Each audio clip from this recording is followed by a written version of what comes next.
In today's video, we take a look at a brutal county line gang who ran the Bobby Davro line from a flat in the Hides, Harlow, where a violent confrontation would happen. We do a deep dive and take a look at the case, the police investigation and trial.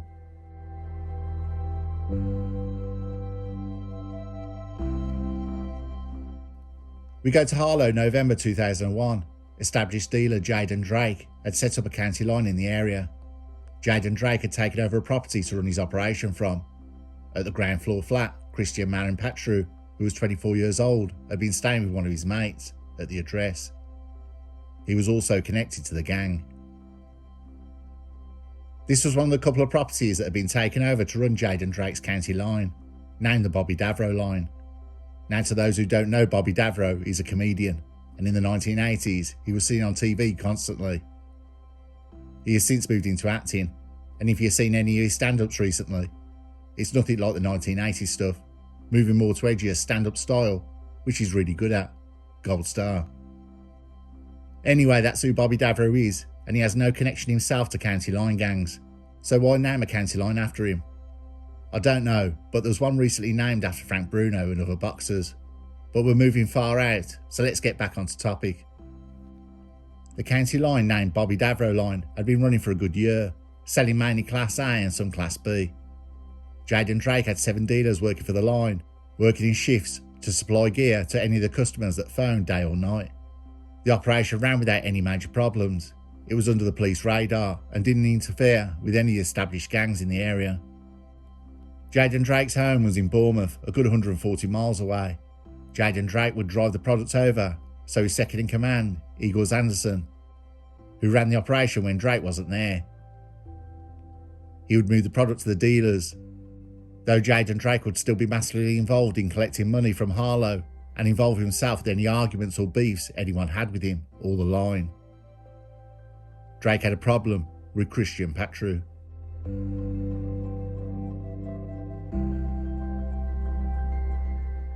Jaden Drake, 23 years old, Fraser Chung, 18 years old, and Eagles Anderson's, also 18, met at a barbershop earlier.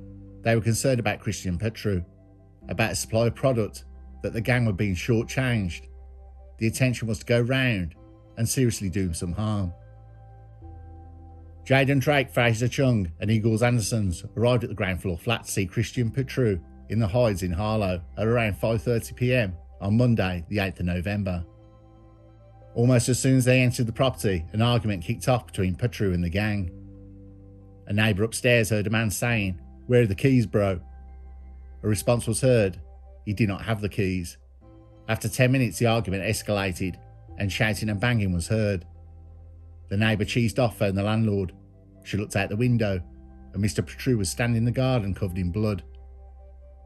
A man barged past him and jumped the fence. Mr. Petru then went back into the flat and shouted, "Help! Ambulance!" The neighbour called 999 and asked for an ambulance and police. She was too scared to leave her flat.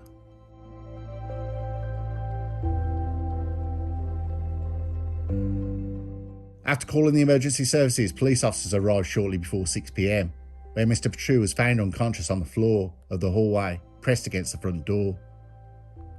Once proper entry was gained through the front door, the terrible and fatal stab wound to Mr. Petru's neck became evident, and no pulse could be found.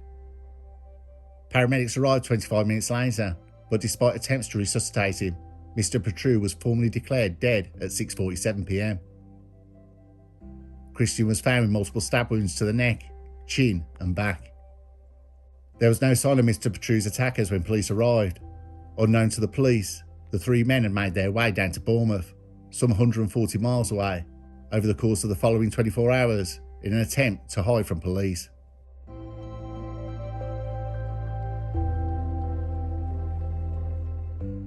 A witness told officers they saw a man dressed in grey or black tracksuit bottoms vaulting the fence at the back of the property at around the time of the attack.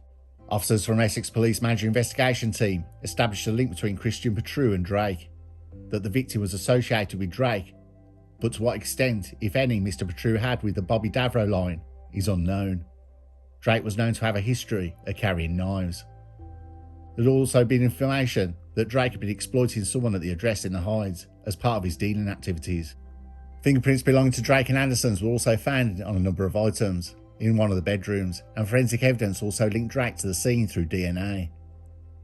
The pair were arrested 140 miles away in Bournemouth at Drake's home address on November the 11th after going on the run. Police stormed the address and arrested two of the suspects. Bloodstained clothing and other incriminating evidence was recovered, linking them directly to the murder.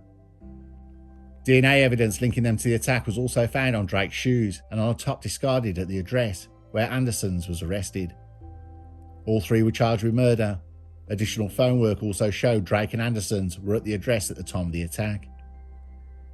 Detectives began piecing together evidence from the crime scene, gathering forensic data, CCTV footage, and witness statements.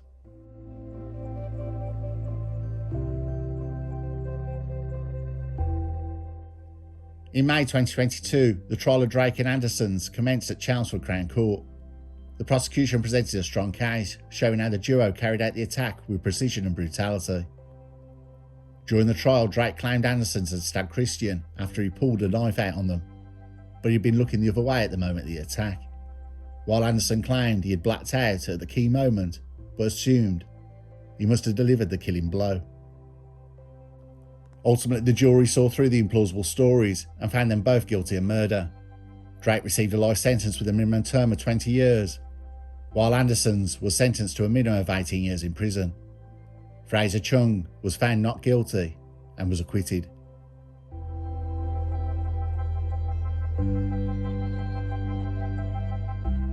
An appeal of the sentences was launched soon after. Both defendants argued that the judge wrongly said they took a knife to the scene, which impacted how long their sentences were. But Court of Appeal judges Lady Justice Andrews, Mr Justice McGowan, and Sir Nigel Davis dismissed Anderson's loss of control argument. In their written ruling, published on December the 4th, they said accepting all the defence evidence at its highest, including the character evidence, it does not amount to any sufficient evidence upon which the jury should have been asked to consider a loss of control. The picking up of the knife was a deliberate and rational act.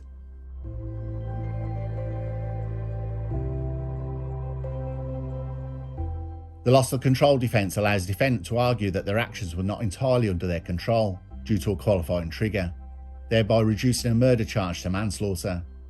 It requires demonstrating that the loss of control was both sudden and triggered by factors deemed acceptable under the law. A qualifying trigger can be fear of serious violence. Extremely grave circumstances cause the defendant to feel seriously wronged. A combination of both factors. These triggers must be objectively reasonable and not the result of provocation intended to excuse violence.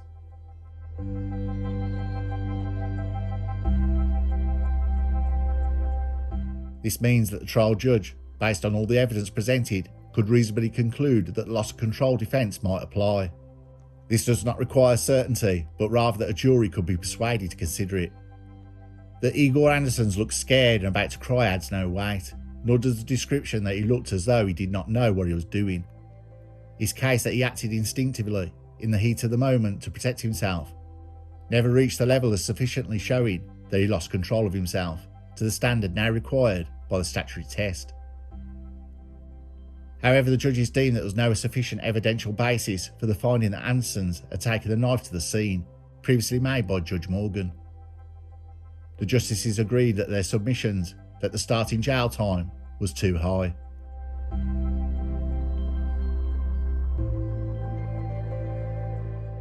Concluded accordingly, the appeals against the sentence are allowed.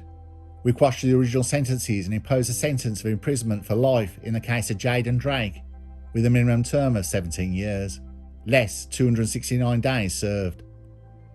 In the case of Eagles Anderson's, we imposed a sentence of custody for life, with a minimum term of 15 years, less 269 days served.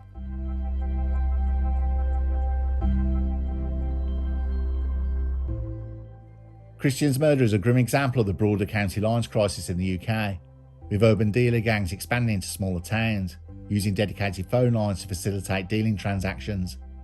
Vulnerable young people are often groomed, coerced, or trapped into working for these operations, subjected to violence and manipulation. The Bobby Davro line, like many others, operated by exploiting individuals, enforcing control through fear and brutality. the closure of this particular network did little to stop the problem, as new lines quickly emerge to replace the old ones.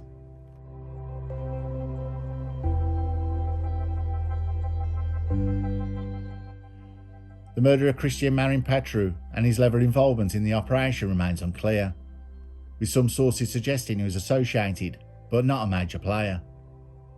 It remains a shocking case that highlights the intersection of dealing, crime and violence and exploitation. While justice has been served through the convictions of Jaden Drake and Eagles Andersons, the broader issue of county lines continues to devastate communities across the UK. If lessons are to be learned from this tragedy, it must be that society cannot turn a blind eye to the warning signs of exploitation and the related violence. Law enforcement, policymakers and communities must work together to prevent more young lives from being lost to the dark underbelly of county lines criminals.